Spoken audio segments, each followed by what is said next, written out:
Happy holidays and many thanks for joining us on the show today. Well, it's now time to bring you a feature on the show today on the business desks. Now, one of the highlights of the week that was the report that the federal government has introduced virtual national identification number tokens. Now, the virtual NIN is a tokenized version of a person's actual NIN, which another party verifying the number cannot retain and use in a way that puts the individual's data privacy at risk. It expires 72 hours after being generated and a mentioned specific. Nigerians can use the virtual NIN when verifying their identity with an agent or enterprise that needs to confirm their identity before offering them a service. Take, for example, banks, airports, shopping delivery, amongst others. Now, the Minister of Communications and Digital Economy, Sepantame, notes that full implementation commences on the 1st of January 2022. Now, to get the virtual NIN, a person must first have an NIN issued by NIMC, a mobile number registered in Nigeria and linked to your NIN. It can also be generated via mobile web services, that's the NIMC mobile ID app, or via USSD, which is *346 *3 your NIN the agent code, and you close it up with an hashtag. Well, joining me now live in our Lagos studio to discuss this and much more, I have Joseph Agunbiade, co-founder of Budget. Good to have you on the breakfast show this morning. We've had mixed reactions, but before we get into the biggest reactions we've also had from the National Association of Telecom Operators, let's just have your first reaction to this tokens replacing the paper slips. We cannot necessarily say how things will play out until we see how people experiences tell how it goes. But first, your thoughts on this? Yeah, so the idea of tokenization is a good one. And, you know, if you know, historically, a lot of our data that's supposed to be private, often you see them, somebody will have all of that data somewhere. And so it's a laudable one generally because now you're going to be protecting a lot of people. The only thing is that already there are a lot of NIN that people have stored. You know, so as a software developer, for example, if I make a call on my application and say you should put in your NIN number, I can actually decide to store your, before now, I can store your NIN number against your data. So I can then automatically have your record exactly the way NCC has it, you know. So over time, people have collected those data and they already have it. However, it's always a good time, you know, this is the next best time to have started the idea. So I think it's generally welcomed. And the fact that it's not going to be like selling additional hardware to us, also is a brilliant idea. So, but generally, I think tokenization is fine. But for the argument the National Association of Telecom Subscribers has put forward is that this is a little bit of a rush, looking at the timeline of how we've also rushed through this NIN SIM card linkage and determined it as a little bit of an uncalled for, looking at just how closely we have this coming into bear. Do you share that sentiment? I'm not really. You know, this is not like you're trying to generate NIN or all of that. It is basically an improvement on what exists. So you're basically saying that we're going to be generating a random number for people to use to confirm you. So in all the work will happen in back end, and someone will not be able to take your NIN. I think it's okay. It's nothing to worry about. You know, just thinking, I don't know if there are other things I don't know about that might give them concerns that have not come out clearly on, but overall, the idea is a very simple one. It's not very sophisticated, but it works in terms of safety and privacy. And talking about safety and privacy, it can easily be generated and then within 72 hours it goes off, and then no two parties can share that same token.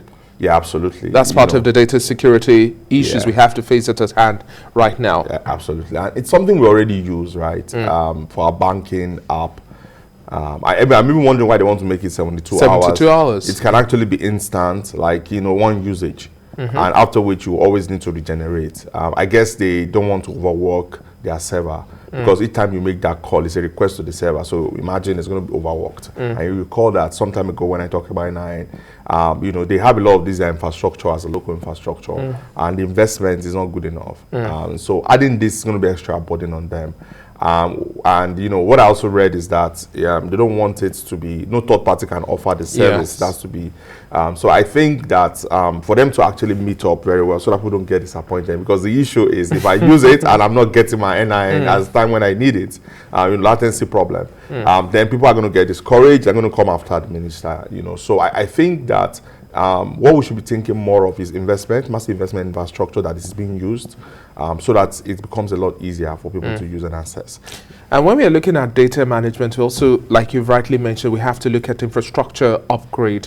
What are some of the challenges that you see coming to the fore, looking at how we see the takeoff date for 1st of January coming to bear? Well, I mean, so this is an application that already existed. It's a database pretty much of the data that is there and all that. So what they are basically adding is to say that you can now retrieve this information. However, we will not give you NIN. We'll just generate a random number. It's just a random algorithm. I think about 16 digits, yes. And when you look at it for passwords, once you start exceeding certain amount from 8 and above, it becomes a lot complex for whoever wants to hack to get whatever it is that I get, and it's just a random number. And so I don't think we should be worried. We should rather just all hands should be on deck to support, to ensure that it's a very brilliant initiative. I think a lot of our private data is something we should consider, right? See a way we can tokenize a lot more private data in the country. So in the US, one of the biggest problems is identity theft. People steal, it's something they can actually copy to protect themselves from people who steal, all those kind of identity information. So in the next couple of months, years, more agencies, more persons that have private data are going to copy this idea of tokenization. And so it's not something we should worry about. We can only innovate. We can improve on it. If we launch it, if we see that there are loopholes, we can improve on it. But the idea generally itself is a very brilliant one. And then lastly, now let's look at how you see things also evolving in the sense of our data space now, management, especially within data information. We've had the NIN, we've had the BVN, we've had a whole lot of verification numbers come to bear just to ensure that we can identify every single Nigerian that uses a service or product. Now, as we're looking at the biggest space of digital transactions and automation and a whole lot more, how much of an evolution do you think we'll likely see come 2022? We've been relatively slow, if we would like to paint this clearly. I mean, looking at the age of technology adoption here, well, I wouldn't say we are slow, to be sincere. It's, even though for some policies sometimes that slows us down, right? Overall, technology adoption in Nigeria is relatively fast compared to a lot of countries. So you see bigger countries, because of all the checks, the ISO, all of the standards they have to follow. The bureaucracy is even worse there than Nigeria. So introducing some of this regulation is not bad. It's just that we want it to be done effectively, seamlessly, and not after a startup has invested or raised massive millions of dollars. That's when you now make those policies. So you see, startup bill is there to solve the problem. To say, okay, you know what? These are the things already. You should know that before you launch your startup, to use this technology, to use this service, you can actually look at what already exists. This is what is possible. So if you work within this framework, then you'll be fine. So those are checks that I think somehow is getting better. So for 2022, it's a way of asking my predictions. I think that we're going to see more technology in 2022.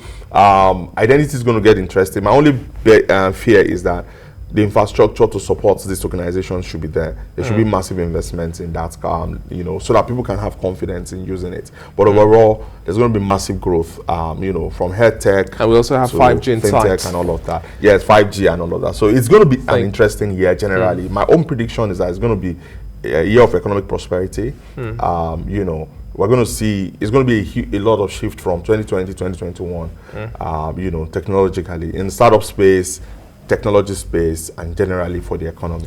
Thank you very much for your time on The Breakfast Show, and thank you very much for coming to the studio. Happy holidays. Thank you so much.